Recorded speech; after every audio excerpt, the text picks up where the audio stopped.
নিজেরা হাতে করে নষ্ট করতে লেগেছে। যেমন কয়েকদিন আগে আমাদের কাছে রোজা ছিল, ওই রোজার মাসেতে ইফতারের মাহফিলের নামে কি রকম নাটকগুলো হতেছিল, কারা করতেছিল, আমরা মুসলমানরাই করতেছিলাম।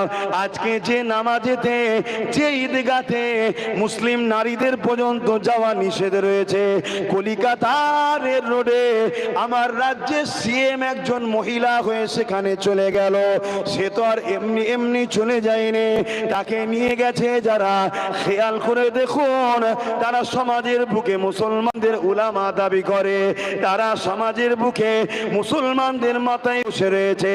এই সকল মুনাফিক গাদ্দাররা যখন আমাদের মাথায় থাকবে, তখন কেন্দ্রে বসে থাকা লোকগুলো ওয়াকাফ বিলকে তো সহজেই লিখে নেবে। নেবে একটা দেবো, ঠাস করে যেতে দেবো, পাগলামি ছুটিয়ে ফেলবেন।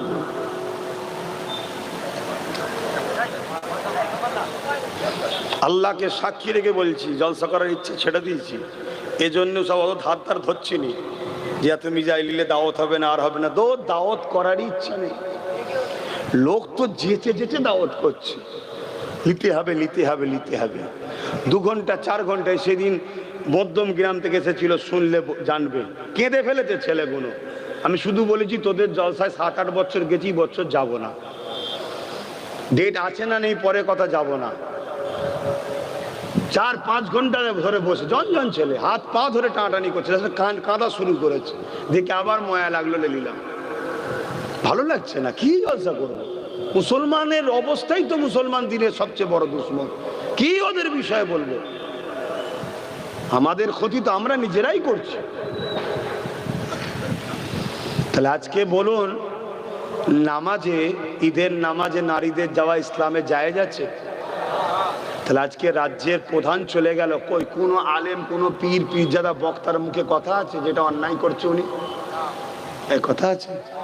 না বললে যদি বিজেপি চলে আসে, আল্লাহ এর হাতেই তোদেরকে মিটাবে। আমার কথা মিলিয়ে দেখে নেবেন, এমন গর্ত ইলি যে তোদের ঘরে ফেলবে, তোরা উঠতে পারবি না। তবুও তো প্রকাশ্য দুশ্মন চিনা যায় যে বিজেপি আমাদের দুশ্মন। বিজেপি দুশ্মন না? দুশ্মন না। আমি চ্যালেঞ্জের সাথে বলছি, বিজেপি মুসলমান ও ইসলামের চরম দুশ্মন, কোনো সন্দেহ নেই। আমাদের লড়াই হিন্দুদের সাথে নয়, হিন্দুরা আমাদের দুশ্মন নয়, হিন্দুরা আমাদের ভাই। হিন্দুরা কে? ধরে বলুন ভাই, কেন বাপ আদম মা হারি ছেলে মেয়ে তো। কিন্তু বিজেপি আমাদের দুশ্মন, এটা কোনো সন্দেহ আছে কারো? বলুন, কারো সন্দেহ আছে? আর এটা জানতে কেউ বাকি আছে? কিন্তু ওর দুশ্মনির ভয়ে যার কোলে উঠছো, সে তোমাকে নিয়ে যে একটা দিন ওর কোলে তুলে দেবে না তো? সে ছোটবেলায় একটা গল্প শুনেছিলাম না, যে কি বলে, সিংহ বুড়ো হয়ে গেছে। আর বুড়োই তো হয়েছে, রিটায়ার হওয়ার কথা, রিটায়ারও হচ্ছে না। তো স্বীকার করতে পারছে না, কি করবে? শিয়াল পণ্ডিতকে ধরেছে। শিয়াল পণ্ডিতকে ধরে বলেছে, এক কাজ কর, তুই খোরাক নিয়ে আয় আমার কাছে, তোকেও কিছু ভাগ দেবো। শুনেছেন না? শুনেন? শিয়াল তো যাকেই বোঝায়, কেউ ফাঁদা পাতা ফাঁদে পা দিতে, আর পেয়েছে গাধাকে। বলেছে, রাজা মশাইয়ের তো বয়স হয়েছে, তোমাকেই রাজা করা হবে, তা চলো। রাজা মশাই ডেকেছে, কিন্তু খুশিতে খুশিতে নাচতে নাচতে চলে গেছে। আর সিংহ তো বুড়ো হয়ে গেছে, খাওয়ান দিয়ে শিকার করা হয়নি, খাবারের এমনি লোভ ছিল, যেই সামনে এসেছে বেশি কাছে যাবার আগেই টপকর ধরতে গেছে। যেমন মাঝে মাঝে মিস করে ফেলছে, দেখছেন না? এরাও মাঝে মাঝে মিস করছে না, করেনি? টপ করে ধরতে গেছে। এই টপ করে যেই ধরতে গেছে, কিছুদিন আগে একজন বলল, দেখলেন না? এদের নাম করে বলল, এরা আসার পরেই তো আমাদের পশ্চিম বাংলায় জায়গা বেশি হয়েছে। দেখেছেন কি? ওই যে খপকো ধরতে গেছে, মানে বলে ফেলছে। কান দুটো এখন ধরেছিল, কান দুটো ছিঁড়ে রয়ে গেছে। গাধা লাভ মেরে ছুট, সুযোগ পেল না, পেল না। গাধার বুঝে লিয়া দরকার ছিল যে আমার নয় রে, শিয়াল নিজের আমাকে ঝাড়ার জন্য। শিয়াল এসে আবার বুঝাচ্ছে, ধর পাগল কোথায় গেলে, তোর দ্বারা আর কিচ্ছু হবে না। ভাবছিলাম তোকে রাজা বানাবো, ভাবছিলাম তোকে রাজা বানাবো। যেমন কিছুদিন আগে দেখেছিলাম সব জেলার সভাপতি মুসলমান দিয়েছিল, এখন সব লাথি মেরে বার করে দিয়েছে। বুঝতে পারছেন না, পারেন না? তা ভেবেছিলাম তোকে রাজা বানাবো, তা কান থাকলে মুকুট পড়বি কি করে রাজার, ওই জন্য কান দুটো রাজা মশাই কেটে নিল। বলছো ও তাই নাকি, তা চলো যাই। আবার গেছে। এ গল্প জানেন না? জানেন না? তা যাক, আমি গল্প আর বেশি শোনাচ্ছি না। জানেন যখন বুঝেলেন, বুঝেলেন। কিন্তু গাধা তার বুদ্ধি আর খুললো না, লাস্টে ধরে ছিঁড়ে ফিরে খেয়ে নিয়েছে। খাবার সময় সিংহ বলছে, হারা কলজেটা কই রে, কলজে কই? তখন শিয়াল বলছে, কলজে থাকলে আর গাধা কি ধরা দিত? কলজে নেই বলেই তুই গাধা। শুনছেন তো নাকি? তখন সিংহ আর শিয়ালে মারপিট হচ্ছে। তা এদেরও দুজনের মারপিট হচ্ছে, শুধু আমাদের ঘরে ঠিকভাবে দিতে পারছে না তাই, মানে কলজে পাইনি তাই লড়াই চলছে। কথা মাথায় ঢুকছে তো নাকি? বুঝে নাও বাপ, আর কত তোদের জন্য রিস্ক লবো? হ্যাঁ, আর কত রিস্ক লবো? বাপেরা, নওজওয়ান তরুণেরা, হাসবুনাল্লাহ ওয়া নি'মাল ওয়াকিল, নি'মাল মাওলা ওয়া নি'মান নাসির। যারা আল্লাহর উপরে ভরসা করে চলে তাদের জন্য আল্লাহ যথেষ্ট। তোমরা মনে রাখবে, সাহাবা হুজুররা আমার নবী পাককে মহব্বত করেছিল, ভালোবেসেছিল। আল্লাহর উপরে সাহাবা হুজুরদের ভরসা ছিল। ওই সময় জালিম আবু জেহেল, উতবা, সাইবা সাহাবা হুজুরদেরকে কত জুলুম করেছে। এমনকি গরম বালির উপরে শুইয়ে দিয়ে তাদের বুকের উপরে ভারী পাথর চাপিয়ে দিয়েছে।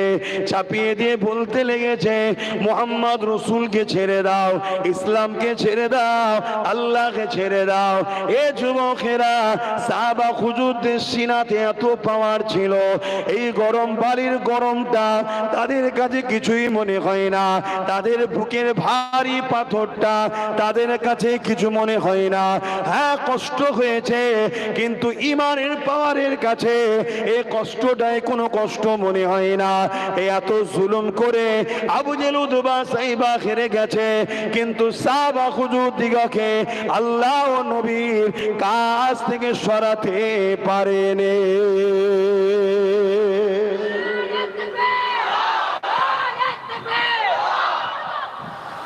আমাদের ঈমান কোথায়? শুধু একটু তরমুজ খাবার জন্য চলে যাচ্ছে ইফতার পার্টিতে। কি যায় না? যায় না মুসলমান। অথচ সরকারি পয়সায় যে ইফতার কোনো হয়, খাওয়া সম্পূর্ণ হারাম। আমি ফতোয়া দিয়েছি, কোন মায়ের লাল আছে আমার ফতোয়া কেটে দিক। কোন মায়ের লাল আছে ফতোয়া কেটে দিক। শরিয়াত কোন পীর মুফতি মাওলানার নয়, শরিয়াত আমেনার লালের। যদি জায়েজ হয় ওই ফতোয়াটাও নিয়ে আসো, তাহলে ওটা মেনে নেবো। কেন গভর্নমেন্টের সরকারি পয়সা দিয়ে কোনো ইফতার করা যাবে না। ওই পয়সায় হাজার ধরনের পয়সা থাকে, যেখানে মদেরও থাকে, সুদেরও থাকে, দেহ ব্যবসা করার পর্যন্ত থাকে। ওই পয়সায় কখনো ইফতার হালাল হতে পারে না যদি কেউ খায় হারাম হারাম হারাম। কথা মাথায় ঢুকছে? যদি সন্দেহ হয় ফতোয়া নাও। সে যদি কোরআন সুন্নাহ দ্বারা দলিল দিয়ে আমায় ভুল প্রমাণ করে দেয়, আমি পরের বারে এসে বা আমিও লাইফে এসে ক্ষমা চেয়ে তওবা করে নেবো যে ভাই আমার পড়া কম ছিল, নতুন একটা হাদিস বেরিয়েছে তাই আমি তওবা করে নিচ্ছি। এ কথা বুঝছেন না? বলেন। হ্যাঁ, চোখে হয়তো আমরা দেখি অনেক মানুষ নাচারে যায়, না গেলে সমাজে টিকতে পারবে না। এমনও অনেক মজবুরি লোক আছে যাই সমাজে। জান বাঁচানো ফরজের ক্ষেত্রে মসলা আলাদা হবে, এটাও বলে যাচ্ছি। কিন্তু তুমি জান বাঁচাবার জন্য যাচ্ছ না খুশি মনে যাচ্ছ, সেটা আল্লাহ তুমি জানো। কিন্তু ফতোয়া তো ফতোয়ার জায়গায়।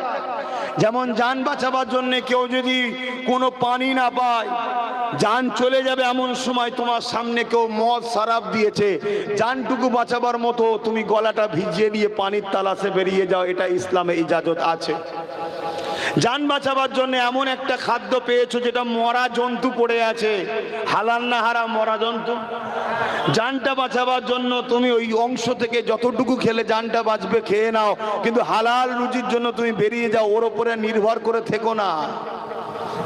আরো একটা কথা, কয়েকজনের সঙ্গে আমার কিছু জায়গায় কথা হয়েছিল, ইশারাই বলবো, বুঝে নেবেন। হারা এই কাজ করলি কি করে? বলেছিল অত বোকা আমি নয়, পকেটে করে খেজুর নিয়ে গেছিলাম, বাকি বুঝার বুঝেলেন। আমি কাউকে বাঁচাবার সাফাই দিবার জন্য বলছি না, কেন যে আমার গলায় পাদে লগড়াতে চাই তাকে আমি বাঁচাতে চাইছি না, কিন্তু হাকিকাতটা বলছি। কথা মাথায় ঢুকলো? কিন্তু শরিয়াতের ফতোয়া তোমাকে নিতে হবে। এবার তুই মানবে কি মানবে না সেটা সব নিজের নিজের ব্যাপার। তো ভাইয়ের আমার, তাহলে সাহাবা হুজুরদের উপরে কত জুলুম, সে জুলুমের তো চারানা পার্সেন্ট আমাদের উপরে হয়নি, কিন্তু আমরা দেখুন খুশিতে খুশিতে আমার ধর্মের কাজকে নষ্ট করছি। কেন? ওই যে একটা বড় বড় ব্যানারে প্রচার হচ্ছে না, ধর্ম যার যার উৎসব সবার, প্রচার হচ্ছে না? হয়নি? মানে ধর্মটা হলো রোজা আর ইফতারটা হলো উৎসব। এরা ভাগ করে নিয়েছে, শয়তানরা সব ভাগ করে নিয়েছে। ধর্মটা হলো রোজা, তাই রাখে না, রোজা যার যার, মানে রোজা হলো মুসলমান দেশে করবে, আর উৎসবটা হলো ইফতার, তাই এটা সবার। এ কথা মাথায় ঢুকছে না? কিন্তু যারা আসছে তাদেরকে আমি অতটা দোষ দেবো না, আমি দোষ দেবো হচ্ছে আমাদের মোল্লা মুলি সাহেবদের দোষ দেবো, যে এটা কিভাবে হালাল করলেন আপনারা একটু ফতোয়াটা সমাজকে জানান না। তাহলে আব্বাস সিদ্দিকও তো বলা বন্ধ করতে হবে নাকি? একটু ফতোয়াটা জানানো দরকার তো না? হ্যাঁ কি না বলবেন তো, যে কোন দিক দিয়ে কোন অ্যাঙ্গেলে এই যে ধর্ম যার যার উৎসব সবার, এটা জায়েজ হচ্ছে, একটু জানানো দরকার আছে না নাই? তবে আমার ক্ষুদ্র যতটুকু আল্লাহ এলেম দিয়েছে, কেউ যদি মনে করে কোনো মুসলমান ধর্ম যার যার উৎসব সবার, সঙ্গে সঙ্গে সে মুসলমান ইসলাম থেকে বেরিয়ে মুশরিক হয়ে যাবে। মুশরিক বোঝেন তো? শিরককারী, যার গুনার মাপ নেই, চির জাহান্নামী, ঢুকবে বেরোবে না। কোন মুসলমান মদ খেয়েছে চির জাহান্নামী নয়। কোন মুসলমান জেনার মতো পাপ করে ফেলেছে চির জাহান্নামী নয়। কোন মুসলমান নামাজ কাজা করেছে চির জাহান্নামী নয়। কোন মুসলমান রোজা রাখতে পারেনি তাও চির জাহান্নামী নয়। জাহান্নামের রোজা না রাখা যতদিনের শাস্তি আল্লাহ খাটিয়ে মাফ করে দেবা, তওবা করলে হয়তো আল্লাহ তাকে মাফ করে জাহান্নামে যেতেও হবে না। জোরে বলুন সুবহানাল্লাহ। কিন্তু শিরকের গুনাহ, কথা কিছু ঢুকছে? এত বড় একটা কথা মুসলিম সমাজের মধ্যে ঘুরে বেড়াচ্ছে, মুসলিম ঘরের ছেলেরা স্লোগান দিচ্ছে, বড় বড় হোর্ডার তৈরি করে ব্যানার তৈরি করে ছড়াচ্ছে, এবং যেসব মুনাফিক মুসলমানগুলো এগুলো করছে তাদের সঙ্গে অনেক ইমাম মোল্লা মৌলী সাহেব পীর যাদের আবার এক স্টেজে ফটোও তুলছে।